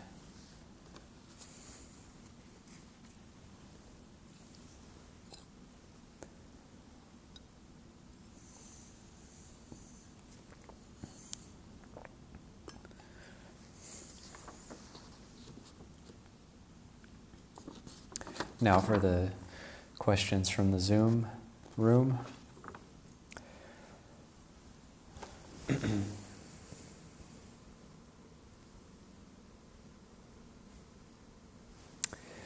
Dear Ajahn, thank you for organizing this wonderful 9-day online retreat. Although we are in the opposite side of the world, Singapore,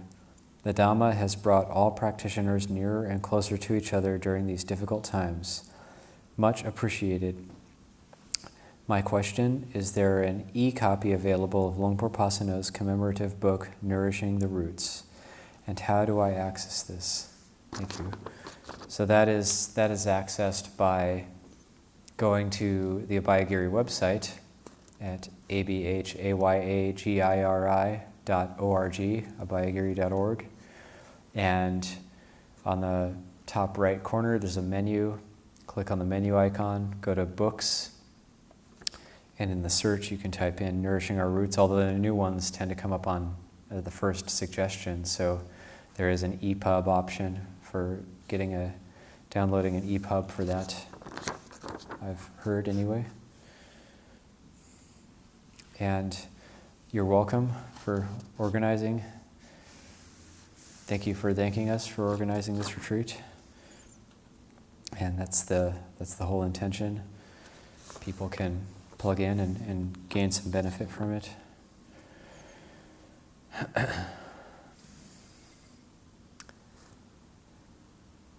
Can you be considered Buddhist if you don't really follow the precepts? What is a Buddhist exactly? Dumb question, but it would be nice to hear your point of view of what a Buddhist is exactly.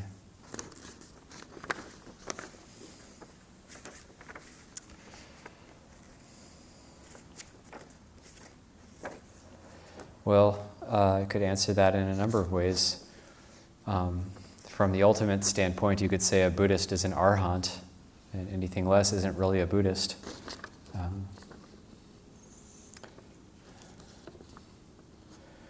Or you could say a Buddhist is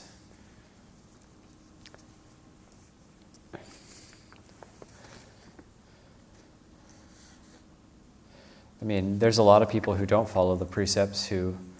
call themselves Buddhists, but generally we teach to be a card-carrying Buddhist. It's 3 refuges and 5 precepts is the bare minimum. It's hard, we can't really say what a Buddhist is exactly. A Buddhist is just a convention, just a word. So we're not so interested in saying, well, this is a Buddhist, this is not a Buddhist. We want to just encourage people to keep the precepts and practice.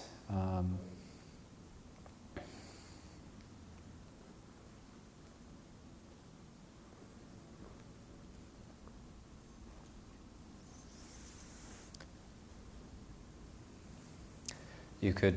maybe a Buddhist, you could think of somebody who has some sort of faith in Buddha Dhamma Sangha. So even if they don't keep the precepts, like the story of Sarakani the Sakyan, who he may have even been a monk who disrobed, became the village drunk, but he still had faith. So he was actually the village wino, the village drunk, and then he died, and the monks wanted to ask the Buddha, where did he take rebirth? And the Buddha said, well, he actually attained stream entry at the time of death. He said, well, the Buddha must be joking or something. How could the village drunk attain stream entry at the time of death? And the Buddha said, well, at the time of his death, he actually, even though he did drink, he had faith. And at the time of his death, he recollected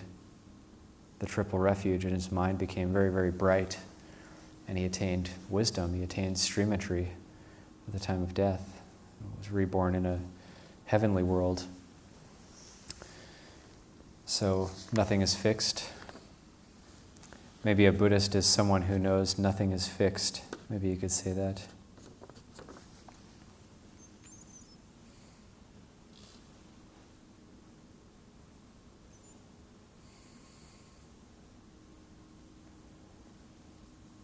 When we do something over and over, it becomes second nature.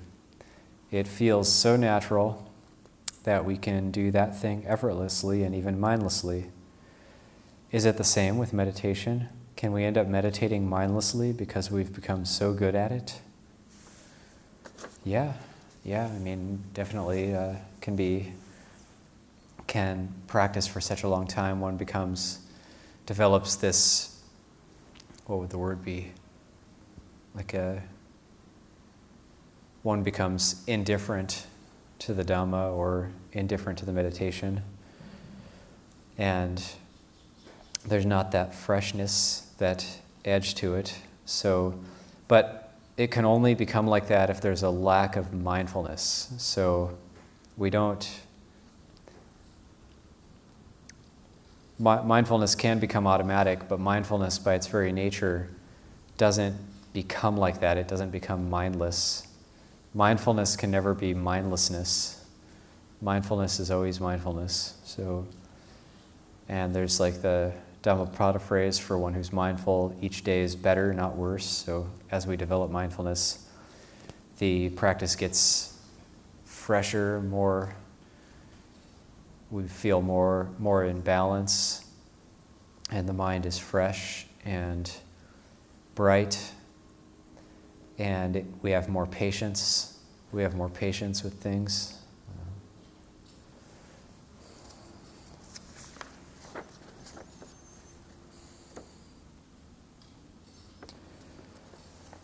When you develop like a muscle memory for something, like doing something over and over, like sharpening, but you can keep, what we want with, say, meditation or sharpening or anything that's a skill that we do over and over again. What we want is to have a good result or do a good job. We want the knife to get sharp. We want to have a sense of ease and well-being in the meditation and have the mind be bright.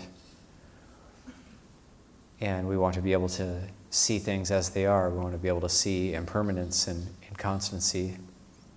So if we, say, get good at sharpening and we make a knife sharp over and over again, then that's good. But if we become mindless about it, we might actually lose some of that ability. So it does take that mindful focus to keep our abilities fresh. Or it's like, you could say it's like playing the piano. So even though you might know a song really, really well, but if you don't keep it fresh or keep practicing it each day, then it's going to degenerate a bit. Or like the patimokkha, so if we don't practice it and keep it fresh, then it's going to be noticeable. So even though we do something over and over again, we do have to keep it fresh. The nature of things is that there's entropy, that things degenerate. And if we don't practice them, we don't keep doing them.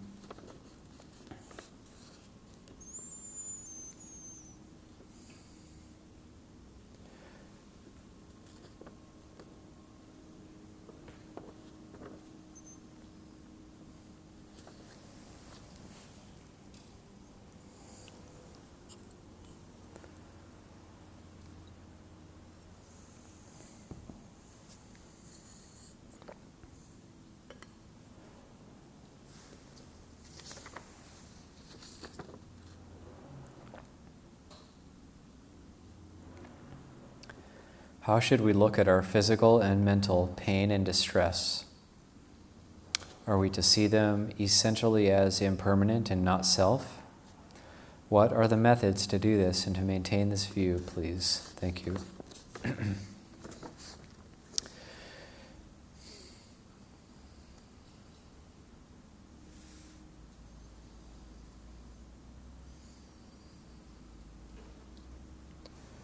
Well, when there's physical pain and distress, that's just what's happening in the moment. So whether we look at it or not, it's there. And so we can either seek distraction and try to get away from it, or we can have a sense of mindfulness and patience with it. And if there's something we can do about it in the moment, then that's great. Say physical distress, if there's some sort of pain, we can take some sort of medicine or fix it somehow, then that's great. But if not, then we do have to develop a sense of endurance, patient endurance. And one way we can do that is just trying to come back to body awareness, body mindfulness, and see the sensations throughout the body. Sometimes the mind is not clear, the mind is distressed, and the physical and mental distress can be combined. So people with chronic pain, it can be like that, where there's a built-up sense of physical and mental distress. And so seeing it as impermanent and not self, we can do that, but we have to be clear that we're not doing that hoping that it's going to make it go away. It is impermanent, but it might persist for quite a while. And it is not self, but it's the experience that's happening in the moment. So, yes, we do see them, and it's not like convincing ourselves that they're impermanent and not self, but it's actually seeing that that's their true nature, that they're impermanent and not self. And so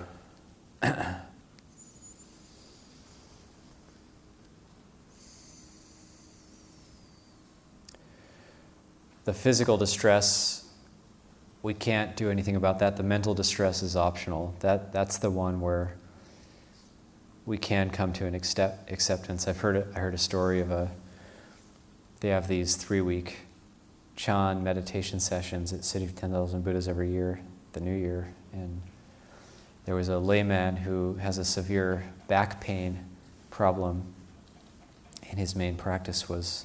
sitting in these long meditation sessions and looking at the pain, and it actually caused his practice to become very, very powerful, very good. He had a very, very good practice just from, he couldn't get away from it, just from that sitting with the back pain. And it was just always there, no matter what position he's in. So, but then that caused his mind to become very, very bright, and his practice was going well.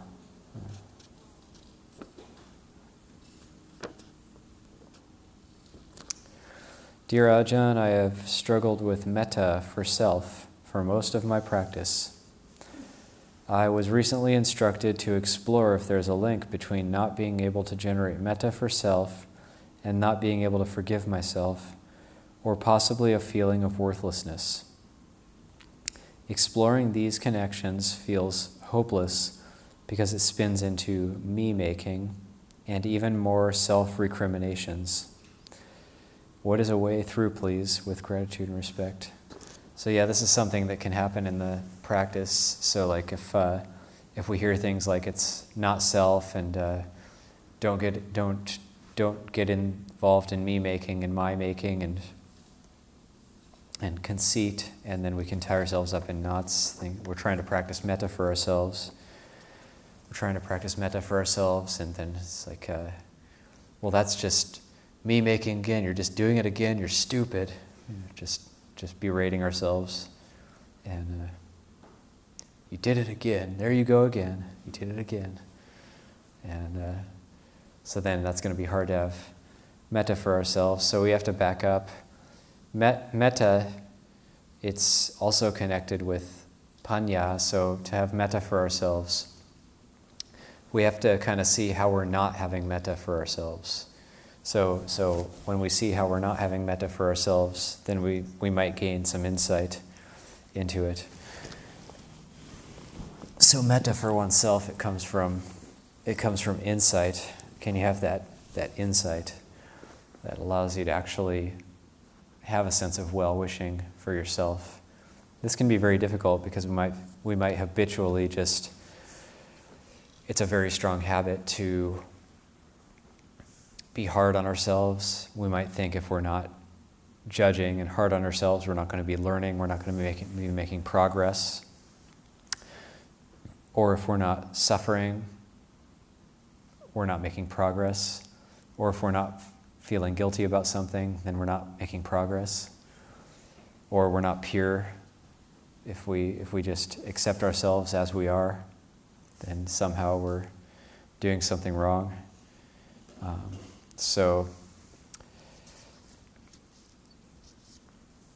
But practicing metta for yourself is very, very difficult. I struggled with this for quite a while, and at Pujamgam was trying to practice metta for myself at one point, and started seeing these voices in my head like, I was doing the phrases, may I be well, may I abide in well-being, in freedom from hostility, in freedom from ill will, in freedom from anxiety, and I was doing these phrases over and over again, and I wasn't really feeling it. It was just kind of becoming very bland, and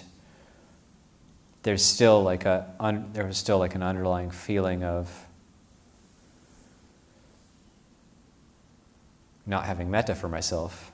not actually being able to have goodwill for myself.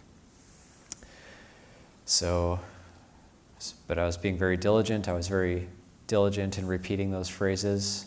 and then the mind started having these kind of voices, like having a conversation with itself. So Like I started trying to shift the phrase a little bit. Just that, okay, well, how about instead of may I abide in well-being, I'll just say, I don't hate myself. I'll just put that phrase in there. I don't hate myself, and see what that does. And then the mind kind of went, yes, you do. And then it was like, that was, then I could see where I wasn't having metta for myself. And then the other voice, the metta voice, said, I refuse to hate myself. So then planting that in there, actually going against the first voice, and then it went back and forth like that for a while. And then there was this like heart-opening experience, which I was actually able to have metta for myself. So once that happens, then you will be able to have metta for others as well, because we tend to treat others how we treat ourselves. So if we're really harsh and judgmental with ourselves, we'll tend to be harsh and judgmental with others. And if we have metta for ourselves, then we'll tend to have metta for others. And so just that looking at what, and it's not necessarily about finding the right phrase, but like looking at what actually works in terms of causing us to see where we're not having goodwill for ourselves. So I think it's connected with wisdom in that sense. And it's okay to have a healthy sense of self-confidence. That doesn't mean you're getting caught in me-making and my-making. I would just set that idea aside for the time being and forget about getting caught or not caught in me-making and my-making. And just develop that healthy sense of self-confidence and well-being so that we actually have some ground to stand on, so that we have to have some well-being to be able to practice. So that metta for oneself is very, very important, and it gives us strength when we're able to have it.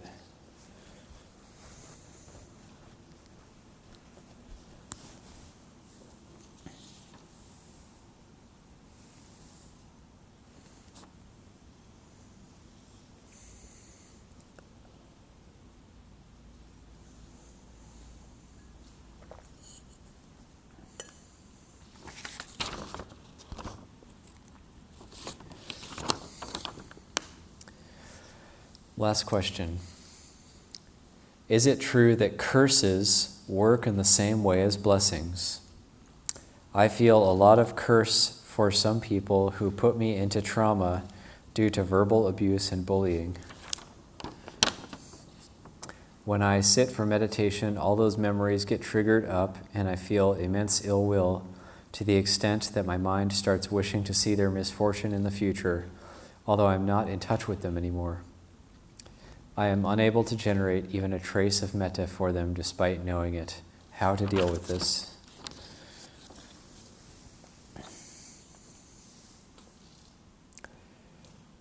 Well,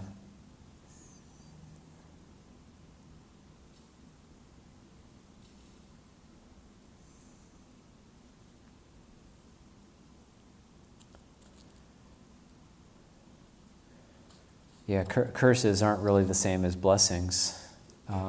They're perhaps the opposite. There's the word mangala. Mangala is blessing in Pali, and then there's a word for the anti-blessing, or you could say curse, is avamangala, is the opposite of blessing. So, yes, that is a mental action of ill will, wanting to see harm, wishing harm for others, even if they did harm to us. We want to do harm back to them.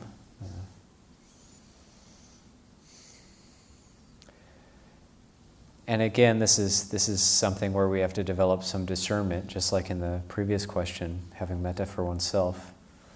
We actually have to develop some discernment around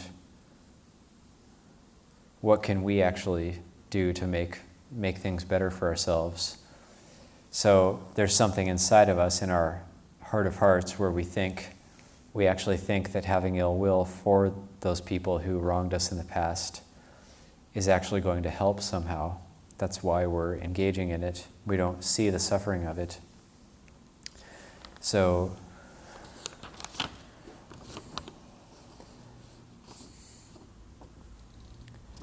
having to see the suffering, see how unpleasant it is when we develop ill will for others, even if they wronged us. So when we bring up and then try to look at what's bringing up the memory, it's usually just some sort of habit that we're addicted to actually bringing up these memories, and we're identified with them. This is who I am. I'm the one who was abused, and I'm the victim. I was abused and bullied by these people and traumatized by these people. And that all may be true, but we have the responsibility we can actually do something about it. We can develop insight and discernment into this, and whatever, even like as a thought experiment, just trying to ask ourselves, what would it be like if I didn't have the ill will? So not even trying to stop the ill will consciously, but just asking oneself, what would it be like if I didn't have that ill will? What would that be like? Who would I be? Who would I be without that?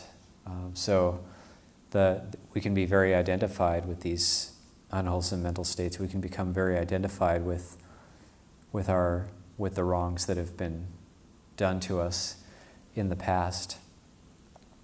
So with metta consumes all of that. So the metta for oneself, and just like in the last question, if we're able to develop metta for ourselves, we can stop traumatizing ourselves by bringing those memories up again and again. In a way, we're actually reliving it, and we're bludgeoning ourselves with those memories over and over again. We're actually doing it to ourselves. Other people did it to us originally, but then we're doing it to ourselves by bringing up the memory and getting really upset about it again and again. So looking at what's trying to go against that they did that to me, but I don't hate myself. I'm not going to hate myself. I'm not going to do this to myself. I'm not going to do this to myself anymore. So making that determination, there has to be that determination that I'm gonna stop doing this to myself. Being a victim and really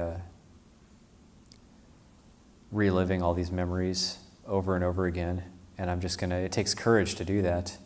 We actually have to dare to not do it, dare to forgive, dare to be at ease, dare to be really courageous about being able to forgive people. It's like there was a book that I read that Luang Por had passed on one time, Unbroken, the story of Louis Zamperini, the World War II prisoner of war, really famous, and he just passed away recently, actually. He was horribly tortured by the Japanese in the Japanese prison camp, and he had these insights into forgiveness later on when he survived, and he actually had these insights into absolute and complete forgiveness, and he became very, very bright with those insights and actually wanted to go and talk to his captors. He wanted to go to Japan and actually tell them to their face that he forgives them, and of course they didn't want to see him, but just we have to be very courageous, very radical about just flipping it over. And so that ill will it's binding us to those memories so that we have to keep experiencing the pain of them. But with the metta, with just that brightness, that brightness, that light can actually consume those memories, and they're like nothing. They're like darkness that just disappears. when the brightness is present. And so, but we have to dare to turn the lights on to actually overcome those things.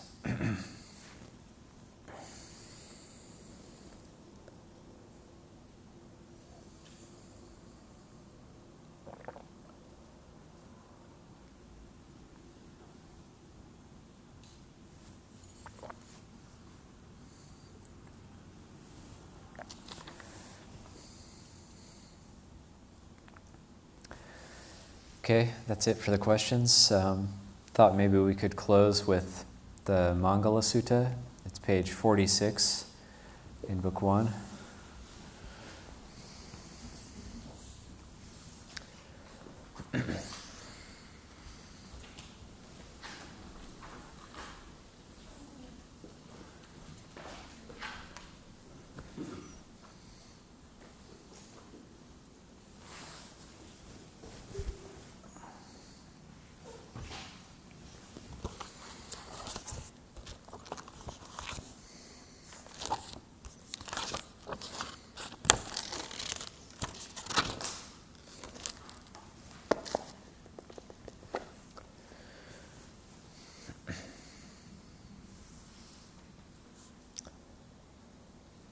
Thus have I heard that the Blessed One was staying at Savatthi, residing at the Chetas Grove, in Anathapindika's park. Then in the dark of the night a radiant Deva illuminated all Chetas Grove. She bowed down low before the Blessed One. Then, standing to one side, she said, Devas are concerned for happiness and ever long for peace. The same is true for humankind. What then are the highest blessings? Avoiding those of foolish ways, associating with the wise, and honoring those worthy of honor. These are the highest blessings. Living in places of suitable kinds, with the fruits of past good deeds, and guided by the rightful way. These are the highest blessings. Accomplished in learning and craftsman skills, with discipline highly trained, and speech that is true and pleasant to hear. These are the highest blessings. Providing for mother and father's support, and cherishing family, and ways of work that harm no being. These are the highest blessings. Generosity and a righteous life, offering help to relatives and kin, and acting in ways that leave no blame. These are the highest blessings. Steadfast in restraint, and shunning evil ways, avoiding intoxicants that dull the mind, and heedfulness in all things that arise. These are the highest blessings. Respectfulness and being of humble ways, contentment and gratitude, and hearing the Dhamma frequently taught. These are the highest blessings. Patience and willingness to accept one's faults, seeing venerated seekers of the truth, and sharing often the words of Dhamma. These are the highest blessings. Ardent, committed to the holy life, seeing for oneself the noble truths and the realization of Nibbana. These are the highest blessings. Although in contact with the world, unshaken the mind remains, beyond all sorrow, spotless, secure.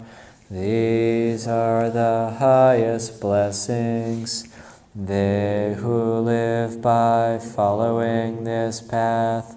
know victory wherever they go, and every place for them is safe. These are the highest blessings.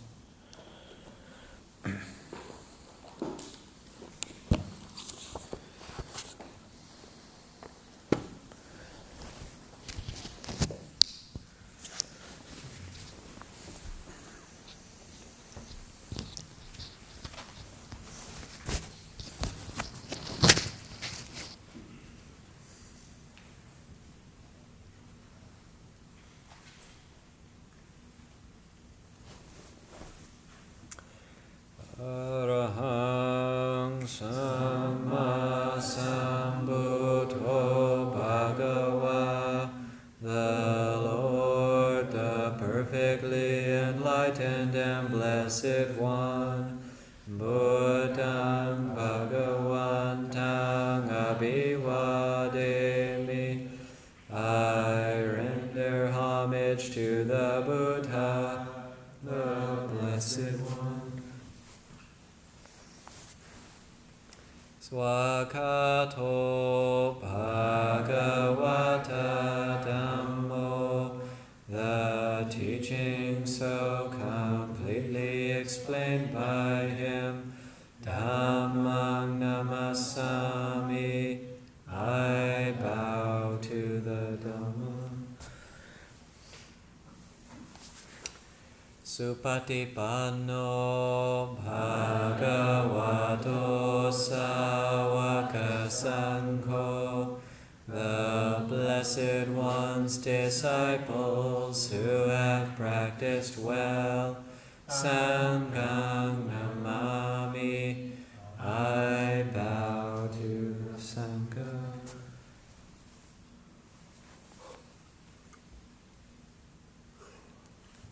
We bow to Lumpur Cha.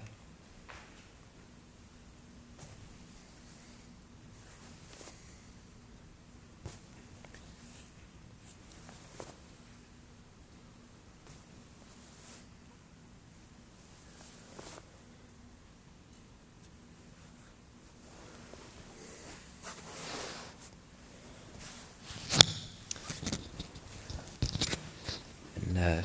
there's this book, commemorative book. I think there's still a few copies of it out there. Nourishing the Roots for people who came by, and then of course it's on the EPUB and Mobi and whatever on the website. And is there anything else? I think that's about it. Okay. Should we clear out all this?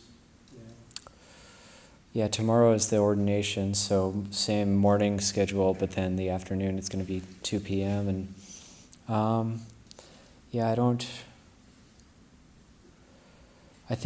actually everybody should pick up their blue zabutons and stack them somewhere in the back, just so the floor is clear and we can clean it up, get ready for tomorrow. Okay.